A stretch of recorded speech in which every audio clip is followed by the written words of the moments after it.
Hi, I'm Margaret Danico, VP of Nursing and Clinical Services at RMA of New York, and I'm here to talk to you about gestational carrier or surrogacy services with the third party. In case you're wondering, third party is when you are planning on using a different sperm source, egg source, or a gestational surrogate to help you achieve your family planning goals. We're a team of nurse practitioners, physician assistants, registered nurses, and fertility care coordinators who work alongside your fertility physician at RMA of New York. The purpose of this video is to introduce you to the process of using a gestational surrogate, also known as a gestational carrier, at our practice. Gestational surrogacy is a process in which the individual carrying the pregnancy is not biologically related to the eggs that were used to create the embryo, and they are not planning to be the intended parent. There are a variety of reasons an individual or a couple may choose to pursue surrogacy.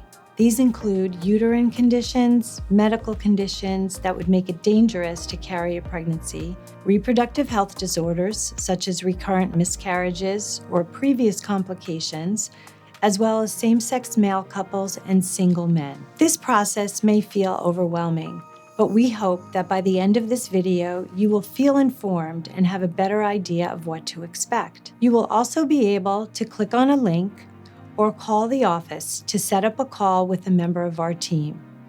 This way, you can ask more specific questions. The first step in this process is to create embryos that are deemed eligible by the FDA for transfer into a non-intimate person, aka a gestational surrogate.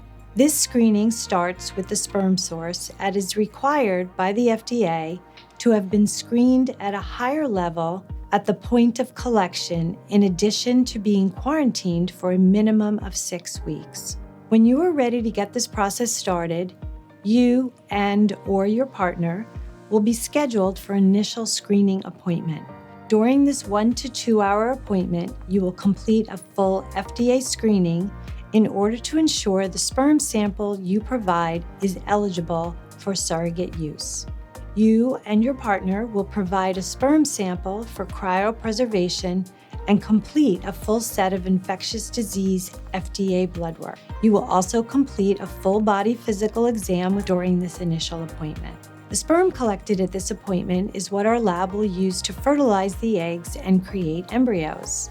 The sample will remain in quarantine for 6 weeks, and when this period has ended, you and your partner will be invited back to complete post-quarantine blood work.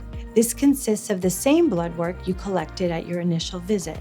This will confirm that there were no infectious diseases lying dormant at the point of collection. For our female patients, your portion of the screening will consist of a full body physical exam and FDA infectious disease panel. The physical exam needs to be completed no later than 6 months before your retrieval, while the labs are required to be drawn within 30 days of your egg retrieval. Due to these timing constraints, most patients opt to complete these requirements during their stimulation cycle. The third-party team will collaborate with your doctor's fertility care coordinator to determine at which monitoring visit these requirements can be completed. The physical exam can either be scheduled with the third-party team physician assistant or your own doctor.